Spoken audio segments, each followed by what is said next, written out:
You know, from the time we're kids, it's drilled into us. Be polite, be nice, don't make a scene. But what if I told you that those very rules, the things that are supposed to make everything go smoothly, are actually your biggest vulnerability? Yeah, that's what we're going to break down today. How being nice might be putting you in serious danger. So, let me ask you this, and be honest with yourself. Has there ever been a time when your gut was just screaming at you? You know, that knot in your stomach, that feeling of this isn't right, but you just smiled and went along with it? All because you didn't want to be rude? That exact moment, that hesitation, that's what this is all about. Well, that feeling, it actually has a name. It's called the Politeness Trap, and it's exactly what it sounds like. It's that battle in your head where your gut is screaming danger, but your brain, the part that's been socially conditioned for years, is whispering, oh, just be nice, don't cause a scene. And in that split-second decision, our social programming can literally override our most basic survival instincts. It's a huge deal. But look, just understanding this trap is the first crucial step to breaking free from it. And that's why we're so excited to bring you this deep dive with a huge shout out to our sponsor, The Other Way Marshall Consulting. These folks are the absolute experts when it comes to overriding that social conditioning and teaching you how to put your safety first. No exceptions. Okay, so why? Why does this even happen? Why do we hear that alarm bell going off in our head and just ignore it? Well, it all comes down to some really fascinating and honestly kind of frustrating brain science. Let's get into why your brain can just freeze up in these moments. All right, here's the absolute core of the problem. Your brain is wired to avoid immediate, certain pain. Think about it, the pain of causing a scene, of someone thinking you're rude or weird. That's right here, right now. It's guaranteed social pain.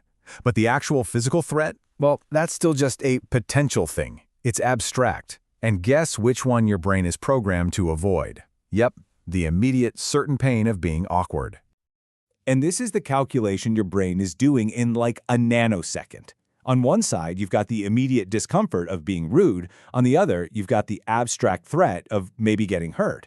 And in that messed up mental math, the fear of looking bad often outweighs the fear of what could happen next. Awkwardness wins, and that's incredibly dangerous. So what's the answer? You have to disrupt everything. You got to break the social script. See, safety isn't always about being the biggest or strongest person in the room. It's about being a harder target. It's about making your unavailability so obvious, so clear, that a potential threat just decides, nope, not worth it, and moves on to someone easier. All right, so the theory makes sense, right? But how do you actually do this in the moment? Let's get practical. We're going to walk through an incredibly powerful, easy-to-remember toolkit called the 3Ds framework. This is your go-to for setting boundaries on the fly.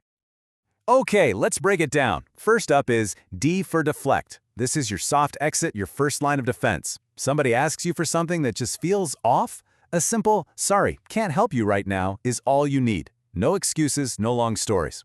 Now, if that gut feeling is getting louder, you move to step 2, depart. Create space. Turn around and walk away. That's it. You don't owe them a word. But what if they follow you? That's when you escalate to step 3, demand. This is not a request. You use a loud, firm voice and you command them, step back right now. You're taking control. This framework is so important, and honestly, we want to get this information in front of as many people as we possibly can. And that actually brings me to a quick but really important request for you. If you're getting anything out of this, if this feels valuable to you, could you please just take a second to hit that like button and subscribe to the channel? Seriously, it does a huge thing. It signals to the algorithm that this is important, potentially life-saving stuff that more people need to see. And hey, drop a comment below. Let us know if this resonates. It helps more than you can imagine. Thanks so much. All right, with that said, let's move on to a more sophisticated tactic that predators use. It's called social engineering, and it is designed specifically to exploit that politeness trap we've been talking about. And one of the most common ways they do this is with something called the quick favor scam. You've probably heard it. Hey, can I just borrow your phone for a sec? Or can you help me look for my lost dog? It sounds so innocent, right? But it's not. It's a test. It's a predator's way of checking you out, seeing if you're compliant, seeing how easily your boundaries will crumble. So how do you shut this down? Easy. It's a technique called the broken record. And the power here is its beautiful simplicity.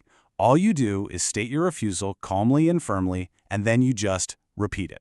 No arguing, no justifying, no explaining yourself. When you refuse to get sucked into their guilt trips and their arguments, you take away all their power.